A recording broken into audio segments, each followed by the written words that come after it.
Olá, bem-vindos à parte 1 da aula de deflexão de vigas do curso de Mecânica dos Sólidos oferecido pela UFSCar e o Departamento de Engenharia Materiais, apresentado por Santiago Maia Johnson.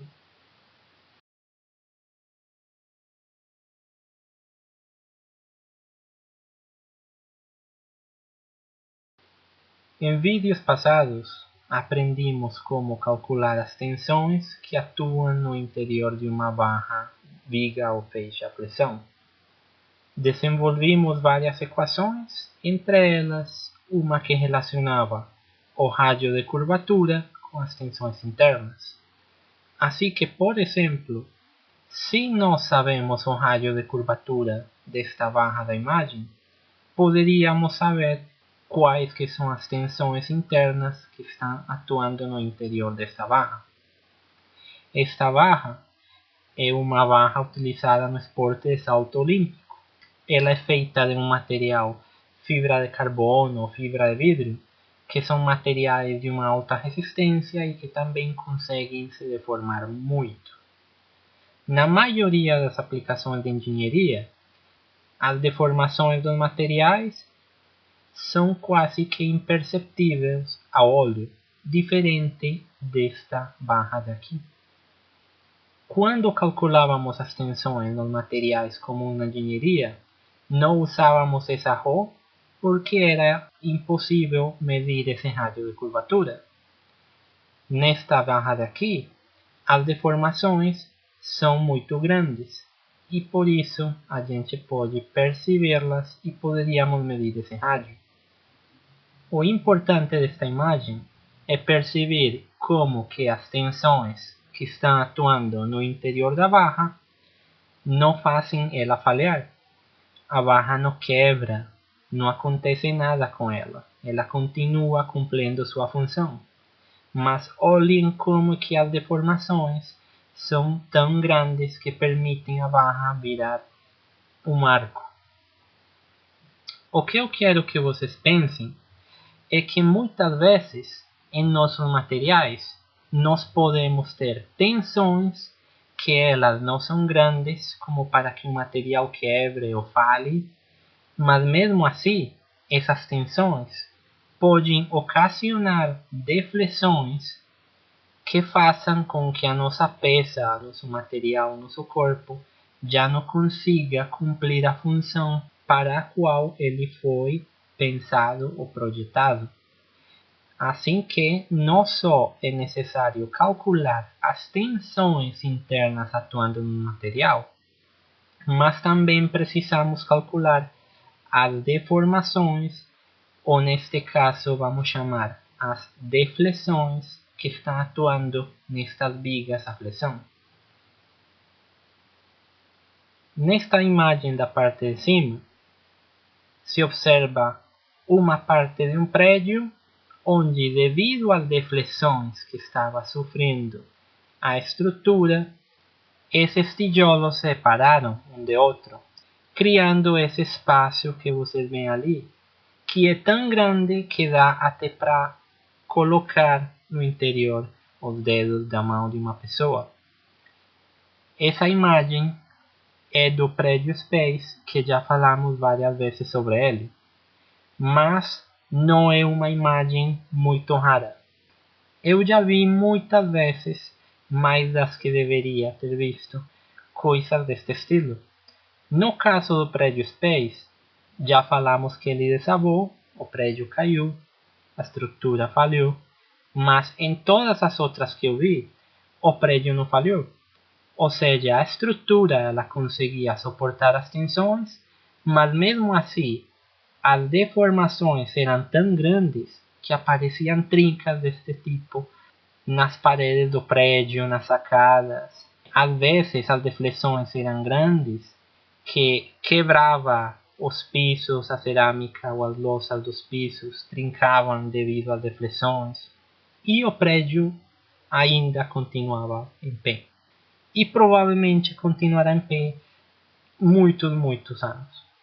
Mesmo assim, isso não quer dizer que isto seja uma coisa aceitável.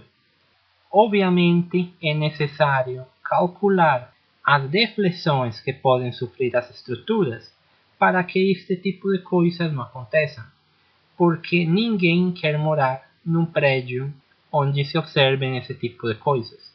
Mesmo que o prédio não vai falhar, não vai desabar. Na imagem de baixo, se pode observar uma simulação de elementos finitos de uma viga em I metálica suportando uma carga, a flexão. A carga é igual para as duas vigas. As dimensões também são iguais. A única coisa que muda é o material. Uma é de aço e outra é de alumínio.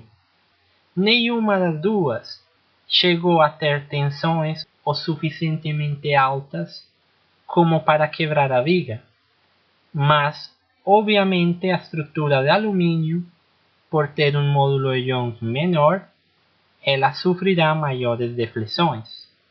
Este tipo de coisas são as que nós como engenheiros devemos calcular para controlar.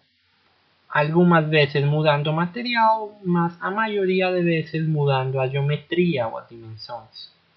Imaginem que vocês projetam uma estrutura e que ela sofre deflexões como a da barra de alumínio. Ela não vai quebrar, mas esse tipo de deflexões, na maioria das vezes, não são aceitáveis. Fica claro que aquelas deflexões nas estruturas não são aceitáveis, mas na parte mecânica, nas máquinas, na indústria, os eixos eles também não podem ultrapassar uma deflexão admissível, porque estes equipamentos eles têm peças que estão girando a altas velocidades com ajustes ou distâncias muito pequenas uma entre a outra. Se por alguma razão um destes eixos se fleta, mesmo que as tensões não façam ele sozinho falhar devido àquelas tensões, mas aquela deflexão pode ocasionar que uma das peças que está girando, que está se movimentando, bata com outra peça, coisa que não deveria acontecer se não existisse aquela deflexão exagerada. Assim que na parte de máquinas também devem ser calculadas e controladas aquelas deflexões, porque se uma peça que está girando a altas velocidades bate com outra no interior de uma máquina, essa máquina vai quebrar, não por causa das tensões internas da viga, mas sim por causa de que essa deflexão fez com que duas peças batessem. Antes de calcular a inclinação ou os deslocamentos verticais em um ponto de uma viga submetida à flexão, é necessário esboçar a forma defletida desta viga, para assim poder visualizar como é que é o comportamento e saber se esse ponto onde íamos a calcular o deslocamento vertical é de verdade o ponto mais crítico. Sem primeiro ter esboçado a forma defletida da viga, pode ser que estemos calculando a deflexão num ponto onde ela não é máxima.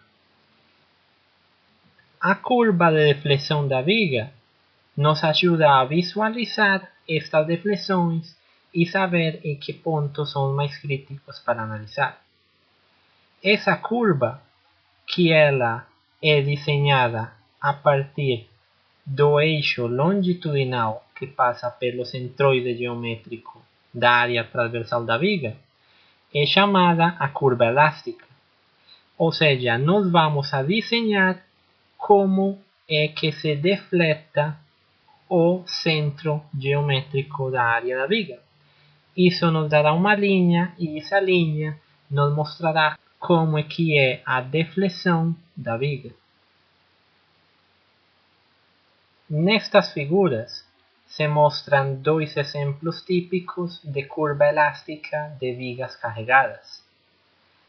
Esas curvas elásticas, obviamente elas estão a uma escala exagerada, porque como falamos desde o começo do curso, as deformações que acontecem na maioria de materiais de engenharia, elas são imperceptíveis ao olho. Assim que a curva elástica nós desenhamos exageradamente para assim perceber onde que aconteceriam as máximas deflexões. Na viga da parte superior, só teríamos um ponto de deflexão máximo. Na figura de embaixo, nós teríamos dois pontos possíveis onde poderia acontecer a máxima deflexão. Só observando as cargas, é quase impossível saber quais dos dois pontos teria a máxima deflexão. Se o ponto entre os dois suportes ou o extremo livre. Porque essa máxima deflexão dependeria de quanto que é o espaçamento entre os dois suportes, do valor da carga. Então, em princípio, seria impossível saber se um dos dois seria o maior. Teriam que fazer os cálculos nos dois. Mas umas coisas importantes que podem ser observadas nestas curvas e que é importante falar antes de começar é que os pontos de apoio, que eles resistem forças ou que eles restringem o deslocamento vertical, lembrem que quando falamos que aparece uma reação é porque eles restringem o deslocamento. Assim que, obviamente, o deslocamento nestes pontos será zero. Mesmo que a viga se flete, nesse ponto não haverá uma mudança com respeito à vertical.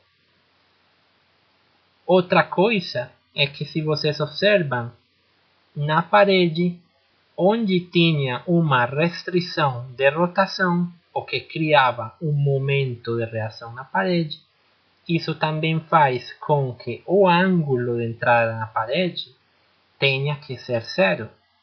Ou seja, não existe rotação na parede, coisa que sim acontece nos suportes. Porque observem que a viga, tanto no suporte a rolo como no suporte em pino, ela pode girar, ela pode rotar. Por isso é que não aparecia nenhum tipo de reação de momento. Só apareciam reações de forças nesses pontos. Mas na parede, ela sim impede a rotação. Assim que quando a viga está entrando na parede, ela precisa entrar com ângulo zero. Essas coisas que nós já tínhamos observado desde o começo do curso, quando começamos a falar sobre os suportes, sobre as reações, é importante trazer agora quando vamos analisar a nossa curva elástica, porque essas coisas vão ser de muita utilidade. Uma maneira de se aproximar à curva elástica sem precisar desenhá-la é através do diagrama de momento fletor, pois sabendo que o diagrama de momento fletor ele está relacionado com a curva elástica, é possível nos aproximar ao comportamento da curva. Por exemplo, na região onde o momento fletor é negativo, a curva elástica apresenta concavidade para baixo, seja como se fosse uma parábola olhando para baixo. Nas partes ou nas regiões onde o momento fletor é positivo, a curva elástica apresenta concavidade para cima, como se fosse uma parábola normal. E onde existe um ponto de inflexão, ou seja, onde se passa de momento fletor positivo para negativo, esse ponto onde o momento fletor é zero devido a essa mudança de negativo para positivo, ou vice-versa, de positivo para negativo. Nesse ponto, haverá uma mudança na concavidade da curva elástica. Para entender um pouco melhor isto que acabamos de falar, vamos ver este exemplo de uma viga biapoiada com duas cargas pontuais sendo aplicadas nela. Na figura B, vemos o diagrama de momento fletor, mas a dica é usar o diagrama de momento fletor invertido, ou seja, como se os momentos fletores negativos estivessem na parte superior e os momentos fletores positivos estivessem na parte inferior. É a mesma coisa que graficar o diagrama de momento fletor sendo M positivo para baixo. Se fazemos isto, teríamos um diagrama como se mostra com as linhas vermelhas. Se colocamos esse diagrama de momento fletor acima da curva elástica dessa viga, podemos observar que existe uma certa similitude. Mas cuidado, esta aproximação entre o diagrama de momento fletor e a curva elástica, ela só pode ser tomada como uma aproximação. O diagrama de momento fletor, ele nunca copia a curva elástica. Vocês podem notar, por exemplo, que no ponto A, o momento fletor é zero, mas nesse mesmo ponto acontece uma deflexão máxima. Também é possível ver que no ponto B, o diagrama de momento fletor tem um ponto muito grande, mas devido ao suporte, nesse ponto a deflexão seria zero. Coisa que no suporte no ponto D, o momento fletor é zero e a deflexão também é zero. Assim que usar o diagrama de momento fletor como uma aproximação na curva só pode servir para ter uma ideia de como é que é o comportamento, principalmente das curvaturas que vai ter a viga. Porque, de novo, as regiões de máxima deflexão só aparecerão na curva elástica. Analisando esta curva, nós vemos como no ponto de inflexão em C, onde passa o momento de negativo para positivo, acontece uma mudança na concavidade da curva elástica. Também podemos observar que no ponto E, onde acontece uma deflexão máxima, a curva elástica teria um ângulo zero. O ponto E e o ponto A seriam os pontos críticos onde acontecem as máximas deflexões. Novamente, não é possível saber qual dos dois é o mais crítico, porque isso dependerá do espaciamento entre os suportes e da magnitude das cargas P1 e P2. Fazendo a mesma análise, desenhando o momento fletor invertido, ou seja, sendo o momento fletor positivo para baixo, e colocando ele sobre a curva elástica, podemos ver que, de novo, há umas diferenças significativas nos gráficos. Por exemplo, na parede, onde temos um momento, que é o momento de reação na parede, a curva elástica será zero, porque, como falamos anteriormente, a parede ela impede a rotação e também impede o deslocamento. Assim que, obviamente, a viga não pode girar nem deslocar-se na parede. Mas mesmo assim, a curva de momento apresentaria um ponto lá para cima. Também, essa viga tem um momento pontual aplicado no ponto C, o que faria com que a curva de momento fletor seja constante nessa região.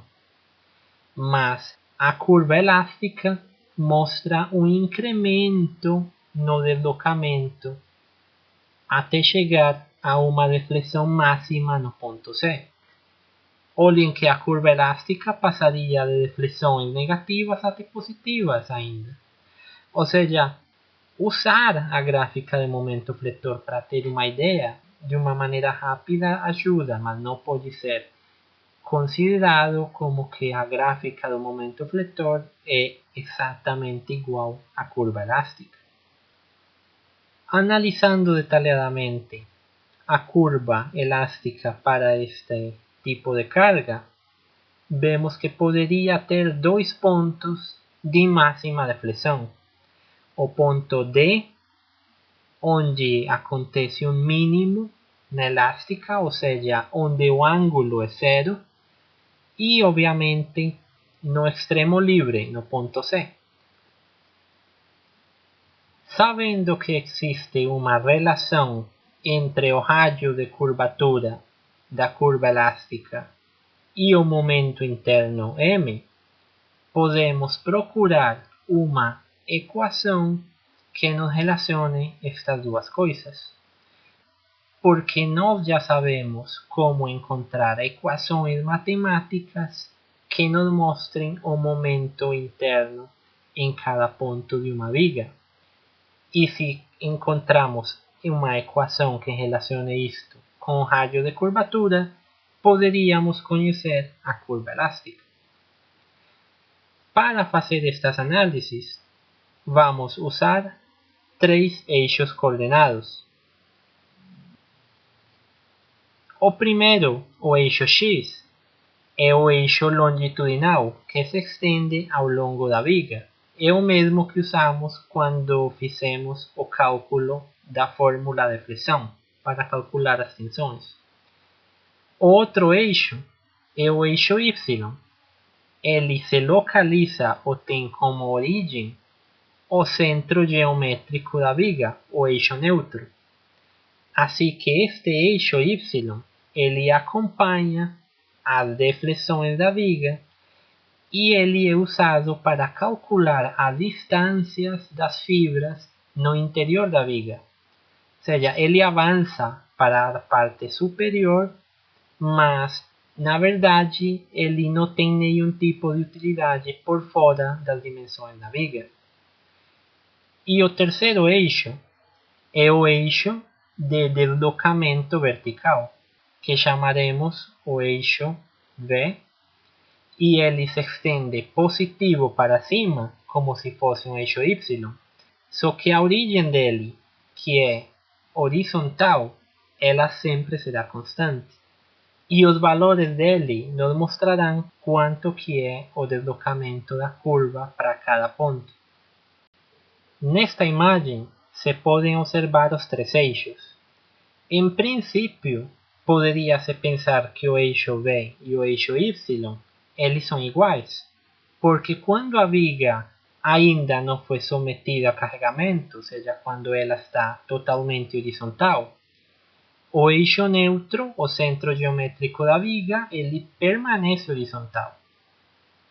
Mas quando o carregamento é aplicado, o eixo Y ele acompanha a deformação da viga, porque as distâncias em Y elas são medidas com respeito ao eixo neutro, o centro geométrico da viga, diferente do eixo V, que mede os deslocamentos com respeito à linha horizontal.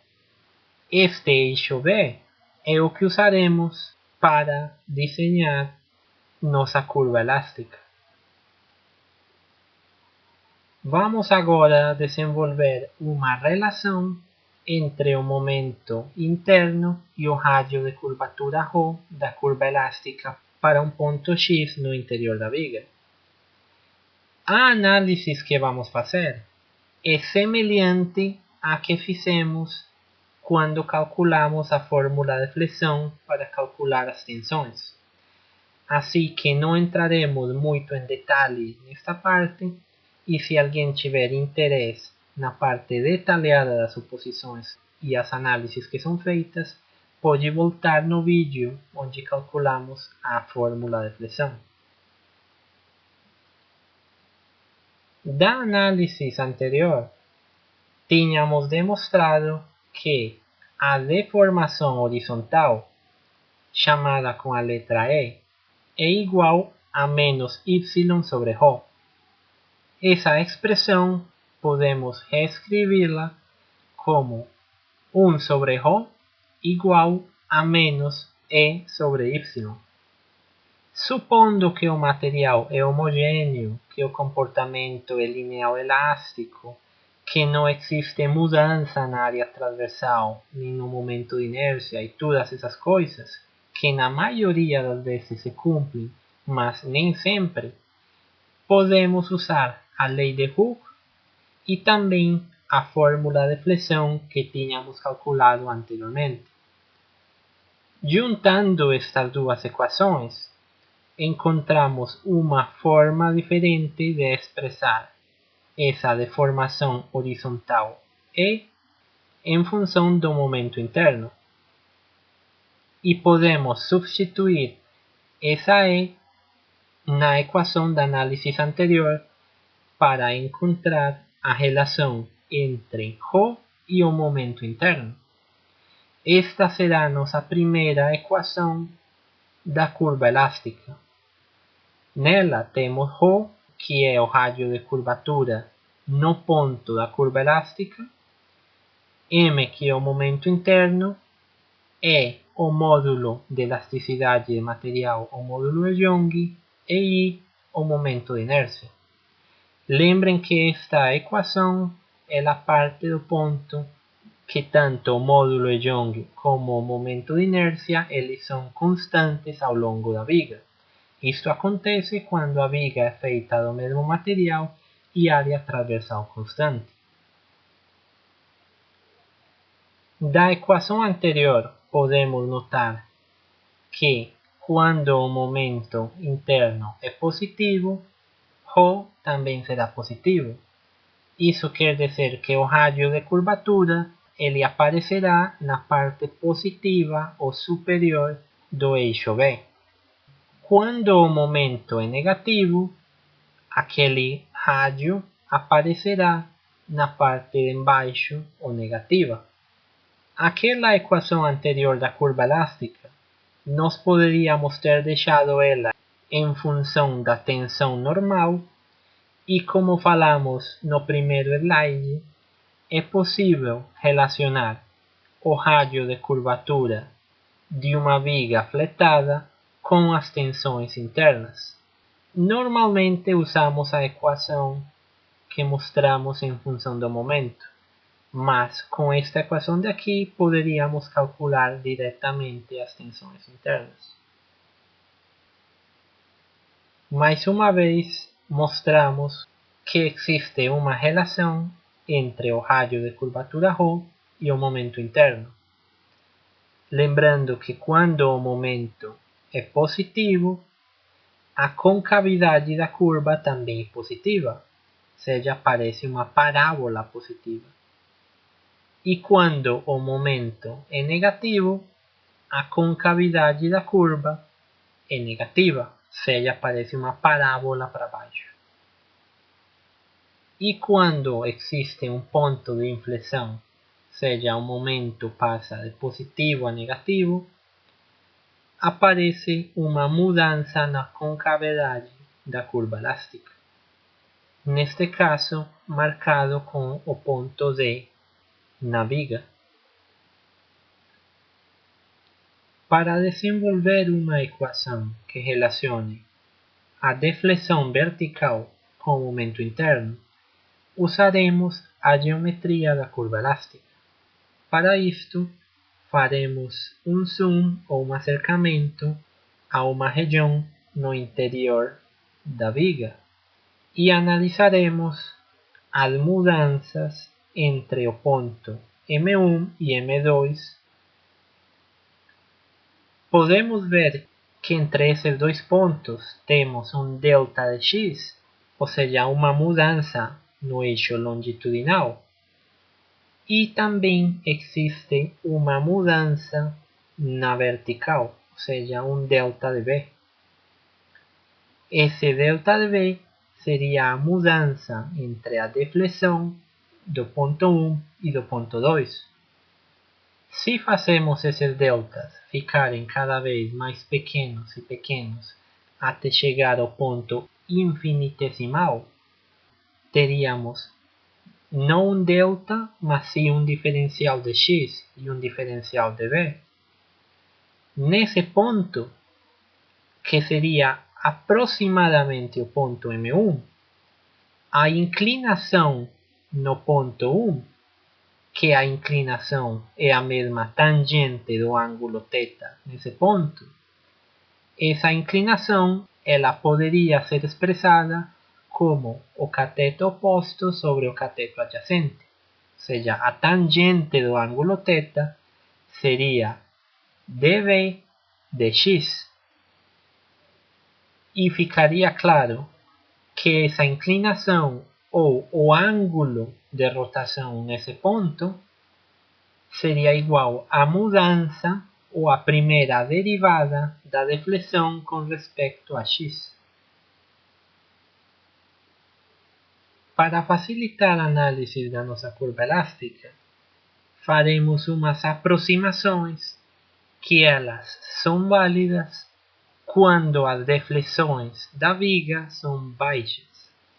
Isto é verdade na maioria dos casos da engenharia, pois as deflexões ou as deformações na maioria dos materiais são baixos, coisa que não acontece com a imagem que vimos no começo deste vídeo. Mas em vigas de aço e em muitos outros materiais, as deformações são tão pequenas que elas são imperceptíveis, assim que estas aproximações são válidas. Sabendo isto, nós podemos ver que o comprimento entre esses pontos M1 e M2 na curva elástica será ds. E como é um arco, nós podemos calcular ele como ρ de θ. Agora, se a deflexão for muito baixa, ou seja, se a viga permanecesse quase horizontal, mas com deflexões, só que elas são baixas, pode-se perceber facilmente que esse comprimento da curva elástica ds seria aproximadamente o mesmo dx. Assim que poderíamos expressar o rádio de curvatura ρ como 1 sobre ρ igual a dθ dx. Outra coisa que acontece quando as deflexões são muito pequenas é que aquela inclinação ou aquele ângulo θ é muito pequeno também. E quando isto acontece, a tangente de θ é aproximadamente o mesmo ângulo θ. Assim que a inclinação que calculamos anteriormente como tangente de θ igual a dv dx poderia ser aproximadamente igual ao ângulo ou à inclinação θ. Como sabemos que a derivada desse ângulo com respeito a x é igual a 1 sobre ρ, podemos derivar este ângulo e a derivada desse ângulo será igual à segunda derivada ou a derivada de segundo grau dv dx e igualar isto com a equação da parte de cima para obter assim uma relação entre a curvatura do feixe e a deflexão vertical da viga. Com isto teríamos com que 1 sobre ρ é igual à segunda derivada dv dx. Combinando a primeira equação que desenvolvimos, que relacionava aquele rádio de curvatura com o momento interno, e esta outra equação que relaciona o rádio de curvatura com a deflexão, podemos combinar as duas equações para encontrar uma equação que relacione o momento interno com a deflexão vertical da curva elástica. Esta equação, que seria m igual a e por i, multiplicado pela segunda derivada de v dx. Essa equação é a equação que queríamos encontrar, onde o momento interno nós já sabemos calcular desde o começo do curso para obter equações matemáticas, assim que poderíamos integrar duas vezes a equação de momento interno para encontrar uma equação que nos mostre como vai mudando essas deflexões ponto a ponto na nossa viga. Assim que esta equação é uma das mais importantes em deflexão de vigas. Como parênteses, essa multiplicação de E por I é conhecida como a rigidez à flexão. Também podemos lembrar que das equações diferenciais que tínhamos mostrado no início quando vimos os diagramas de momento fletor e força cortante, existe uma relação entre o diagrama de momento fletor, a força cortante e a curva de carregamento. Assim que a derivada de m de x seria igual à força cortante. E a derivada de v de x é igual a menos a função de carregamento. Assim que poderíamos derivar a função de momento fletor mais uma vez para obter uma equação que relacione a força cortante com a deflexão da viga, ou derivar de novo e obter uma outra relação que relacione a função de cargas com a deflexão da viga. Vocês podem notar que essencialmente, aumentando o número de vezes que integramos, dependendo de se a equação que nós temos é a equação de carga ou a equação de momento fletor, nós podemos encontrar a equação de deflexão da curva elástica. Mas geralmente a equação mais ampliamente usada é a que relaciona o momento fletor com a deflexão. Para simplificar a escrita das equações, de agora para frente usaremos a notação de Lagrange para referir-nos à derivada de v de x ou às suas seguintes derivadas, como a derivada grau 2, grau 3 ou grau 4, porque é muito mais simples de escrever na hora de escrever as nossas equações. A notação de Lagrange é mais simples, mas até agora usamos a notação de Leibniz porque ela nos ajuda a relacionar esse dv de x na geometria da curva para obter estas relações. Mas, de novo, agora para frente usaremos a notação de Lagrange, que ela é chamada como B' para a primeira derivada, ou B' para a segunda derivada, e assim em diante. Se alguém tiver interesse na expressão exata de relação entre o rádio de curvatura e a deflexão vertical, eu recomendo ir no livro de James Gear, de Mecânica de Materiais, onde é explicado com todo detalhe como chegar nesta equação. Obviamente uma equação um pouquinho mais complexa porque nós fizemos muitas simplificações, que são válidas quando as deflexões são muito baixas, mas que no caso, como o que mostramos no começo do vídeo, onde as deflexões não podem ser desconsideradas, nós precisaríamos utilizar esta equação mais complexa. Como acabamos de ver, é possível encontrar uma equação que relacione o momento interno com a deflexão vertical de uma viga. Mas essa equação é uma equação que tem uma derivada em segundo grau. Lembrem que nós conhecemos a equação de momento fletor. Assim que para encontrar a equação da curva elástica ou a equação da deflexão V, nós teríamos que integrar duas vezes a equação de momento fletor. Se você lembra em matemáticas, quando fazemos uma integral, o que aparece depois de fazer a integral? pois uma constante de integração. Se integramos duas vezes, nós teríamos duas constantes de integração. Assim que a nossa equação ela pode ser encontrada, mas nós teríamos duas constantes. Como sabemos qual que é o valor dessas constantes? Pois avaliando nas condições de fronteira ou nas condições de continuidade.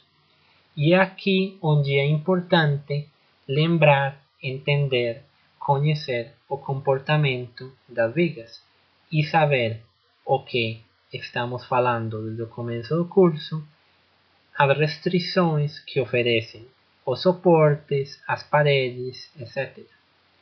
Como falamos, o suporte ele impede, ele bloqueia deslocamentos. Assim que sempre que aparecer um suporte, o deslocamento seria zero. Essa seria uma condição de fronteira que nós poderíamos avaliar para encontrar essas constantes. Outra coisa é, por exemplo, as paredes. Nas paredes nós temos duas condições, porque o deslocamento é zero, mas também o ângulo ou a inclinação, que é igual à primeira derivada de v de x, ela também seria zero. Lembrem que na parede não pode existir rotação. Assim que se não existe rotação, a inclinação ou o ângulo daquela curva seria zero nesse ponto. Uma outra condição é a condição de continuidade, que seria que quando nós temos duas seções ou duas vigas, uma colada da outra, ou das duas juntas, o deslocamento nesse ponto, obviamente, tem que ser igual de uma para outra. Essa seria uma condição de continuidade também. Desde o começo do curso, nós aprendimos como desenvolver equações que nos mostrem como vai mudando o momento interno com relação ao eixo x. Nós vimos que estas equações elas mudam quando aparece uma carga ou alguma outra coisa. Assim que em vigas como a que aparece embaixo, nós precisaríamos de duas equações para mostrar a mudança do momento interno. Uma equação iria do ponto A ao ponto B, que chamaríamos a seção 1, e outra equação iria do ponto B ao ponto C, que seria a seção 2. É necessário duas equações para poder mostrar como é que vai mudando o momento conforme aparecem novas cargas. Obviamente, se existe uma relação entre o momento interno e a curva elástica, e nós precisamos de duas equações para modelar o momento interno, também precisaríamos de duas equações para a nossa curva elástica. Uma equação iria na seção 1 e a outra equação na seção 2. Como tem duas equações de curva elástica e para cada uma delas precisamos integrar duas vezes, ao integrar duas vezes teríamos duas constantes. Duas equações com duas constantes de integração nos dá um total de 4 constantes de integração. Para conseguir resolver isto, precisaríamos de 4 condições de fronteira ou de continuidade. Duas condições são muito óbvias. Na primeira seção, poderíamos avaliar nossa primeira equação no ponto A, onde o deslocamento é zero. Na nossa segunda equação, poderíamos avaliar o ponto C, onde o deslocamento também é zero. Ali teríamos duas condições de fronteira. Para encontrar o valor das outras duas constantes, precisaríamos outras duas condições. E essa seria a condição de continuidade. Ela aparece sempre em cada ponto onde é aplicada uma carga, um momento ou qualquer coisa, porque existe essa mudança entre as seções. Mas mesmo que exista a mudança entre as seções, a viga continua sendo a mesma. Ela continua sendo um sólido contínuo. E se ela é um sólido contínuo, isso quer dizer que nesse ponto, o ângulo tem que ser igual para as duas seções. Assim que o ângulo θ1 nesse ponto tem que ser igual ao ângulo θ2 nesse ponto. Ou seja, as duas equações têm que convergir nesse ponto. Ali teríamos nossa terceira condição. A quarta é igual e vem do deslocamento. O deslocamento no ponto B, calculado na primeira equação, tem que ser igual ao deslocamento no ponto B, calculado na segunda equação. Assim teríamos 4 condições de fronteira para conseguir encontrar nossas equações da curva elástica. É possível também fazer esse análise com duas origens diferentes. Se o aluno quiser resolver a primeira seção começando no ponto A com x1 desde o ponto A até o ponto B, caminhando positivo para a direita, e a segunda seção ele quiser fazer começando ou tendo a origem no ponto C e sendo x2 positivo para a esquerda, é possível fazer análises, mas é necessário ter cuidado porque o ângulo θ ou a inclinação ele é medido com respeito à linha horizontal. E quando o avanço é de direita para a esquerda, esse ângulo é medido como negativo em comparação aos ângulos que medíamos anteriormente. Assim que, quando é feita a condição de continuidade nesse ponto, o ângulo θ1 teria que ser igual a menos o ângulo θ2. Também é necessário observar que, obviamente, como a origem é diferente, agora o ponto B, medido desde o ponto A e o ponto C, ficaria a duas distâncias diferentes. Assim que na primeira seção a equação teria que ser avaliada a uma distância x igual àquele comprimento A, e na segunda equação aquela distância x seria avaliada num comprimento igual a B. Nesta figura se observa mais claramente porque quando o ângulo é medido de direita para a esquerda, ele é negativo, porque esses ângulos eles são medidos com respeito à horizontal e eles avançam para cima. Assim que, quando medimos o ângulo B, ele seria medido no sentido horário. Mas quando medimos o ângulo A, como normalmente fazemos, ele é medido no sentido anti-horário. De novo encontramos uma tabela que nos mostra aquelas condições de fronteira. Sempre que se tiver um suporte, seja um suporte em pino ou rolo, que evite o deslocamento, nós teríamos que o deslocamento nesse ponto será igual a zero. Ou seja, a deflexão B nesse ponto será igual a zero. E sempre que acontecer uma mudança no estado de cargas, seja sempre que mudemos a distribuição de cargas ou que apareça uma carga pontual ou um momento pontual, nós teríamos uma mudança entre duas seções. E nesse ponto acontece a condição de continuidade, que nos fala que o deslocamento tem que ser igual e o ângulo tem que ser igual para as duas equações nesse ponto. Com isto, finalizamos a primeira parte de teoria de deflexão em vigas e em próximos vídeos faremos alguns exemplos para deixar tudo isto mais claro. Como resumo do vídeo, queremos lembrar que encontramos uma equação que relaciona o momento interno com a segunda derivada da deflexão da curva elástica e que como essa equação precisaria ser integrada duas vezes, nós precisamos avaliar em condições de fronteira. Espero vocês tenham entendido um pouco da teoria e até um próximo vídeo.